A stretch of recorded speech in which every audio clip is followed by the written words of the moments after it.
Hi, and welcome to another episode of Hot Takes with me, the Silver Fox. Seems to be a little bit of humour being injected into the House yesterday when Alister Jack, the Scotland Minister, suggested to all the glum-faced SNP MPs that they should perhaps be polishing up their CVs. I think Alister Jack needs to turn around to his own party and say the same thing. A lot of them will need to be polishing up their CVs as well. But at least while everyone is sitting there working out what to do next, Labour are sitting there going, we don't know what we're going to do. We've never had this big a victory before. It's likely to be even bigger than Tony Blair's 97 March to Power. Do you remember that? When he walked Messiah-like through the streets of London to number 10. People throwing down palm leaves in front of him as him and his pregnant wife on a donkey were traipsed up there, the new messiahs of the Labour Party. Well, let's just say it isn't going to happen again. Keir Starmer is anything other than the new messiah of the Labour Party. He doesn't have the charisma of Blair. Much as Blair was a war criminal and I hate him, he was at least charismatic and carried people with him. Yeah, Starmer, not so much. More like a slap in the face with a wet fish. But we shall see, because likely is he won't be Prime Minister for long. There'll be a coup d'etat and the left of the party will impose someone else. At the moment, it's still likely to be Angela Rayner. But if George Galloway has his way, Rayner's gone. We want to hope, don't we? But let's take a look at what Alister Jack is saying about the polish that's required for the CVs, because there's going to be a lot of them going. Here goes. So Alister Jack tells SNP MPs to polish up CVs ahead of the general election. And I'm sure he did it quite unironically. I believe he just meant it out like that. I don't suppose it occurred to him that it would be his own CV that may well need to be polished. There's none of them on the Tory bench that are safe. And we'll find out today at the end of to be strictly honest, we'll find out tomorrow. But we'll find out over the course of the next few hours, shall we say, how many seats the Tories are likely to lose. Because obviously the local elections, whilst yes, not being perfect as a polling method, will give a very strong indication as to general levels of support for each of the parties. And I think it's going to be a very bad night, of course, for Rishi Sunak. But you can join me, dear folks. I'm advertising this as we sit and go through the night, and I will be making comments on a regular basis. Little drop-ins, 30 seconds here, minute there. Nothing serious, nothing long. But I will be sort of breaking down what people say and turning it into real speak from political speak. So do join me from 10 p.m.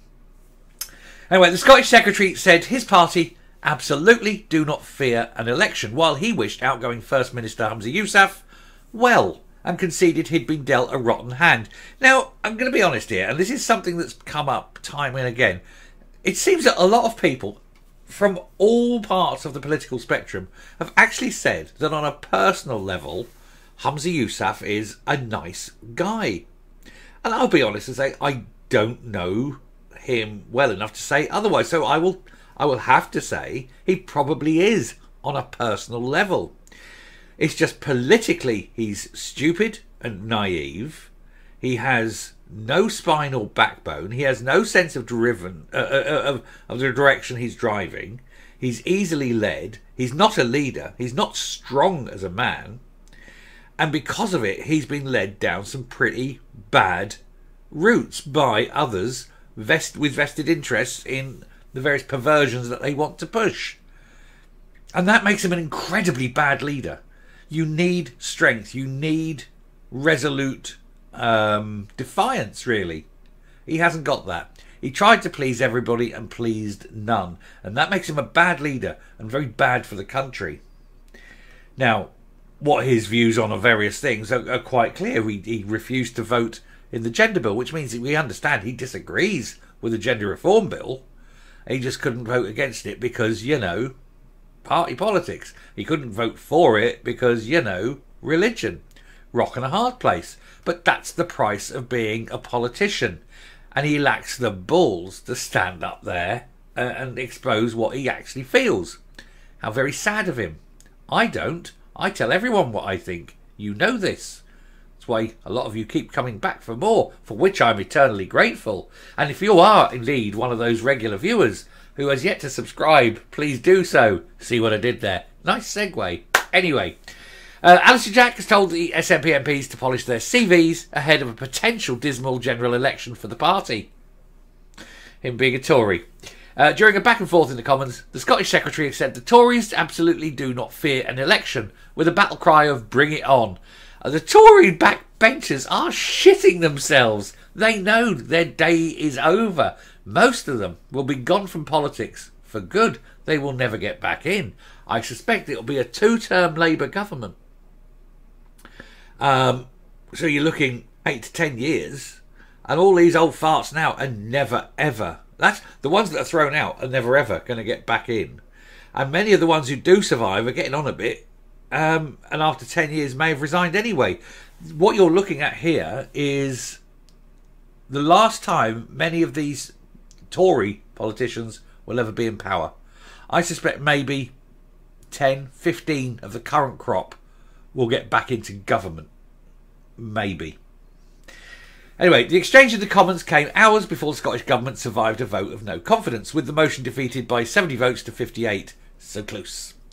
Mr Jack said, "We absolutely do not fear an election.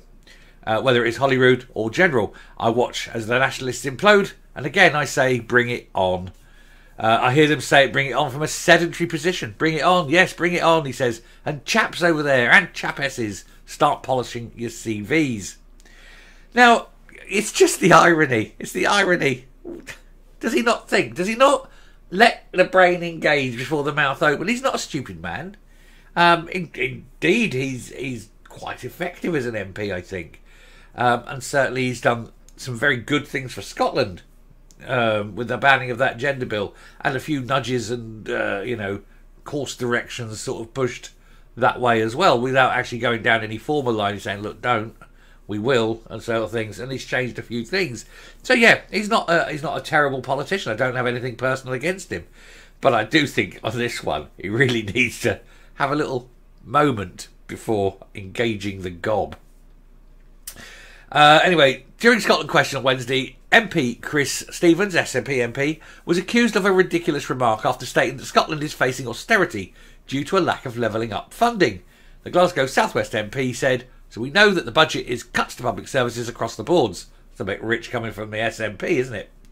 Cuts to Scotland's capital funding, and yet levelling up seems to benefit places like, for example, the financial district of Canary Wharf, which benefits them by £16,000 a head. So the Secretary of State is suggesting that Scotland should accept austerity from this government, but not other parts of the UK. Jack said this was a ridiculous remark, adding, "The levelling up agenda in Scotland has been fantastically successful, and there's been absolutely no austerity. The Scottish Government received a block grant, a record block grant, of £41 billion, the highest since devolution began, but it will never be enough." Yeah, get on with it. Crack your jokes, Jack. I don't mind. But crack them that way as well as that way. It's your own people that we look at and thinking, my CV's up to date. I've got to find a job. Sad, isn't it? Tonight, 10 p.m. Coming up. Of course, he's not alone. A lot of them do this. They open their mouth, try to be clever, and it backfires. But, who knows? He might survive a general election. Not sure. Many won't. And that's the truly tragic thing. We're going to lose, from all parties, you're going to lose people of talent. Not the Labour Party. No, you're going to gain a lot of people. Not necessarily with talent, but you are going to gain a lot. But there'll be some talented people going. The other unfortunate thing is there's going to be some absolute arses and fools that keep their seats. And you're thinking, oh, God. But never mind. That's politics for you. It is dog eat dog, isn't it? Darwinian survival. We shall see. Anyway, thank you very much for watching. Do please hit the subscribe button, ring the bell, leave a like, leave a comment. Please share the video. And I will speak to you later. Bye.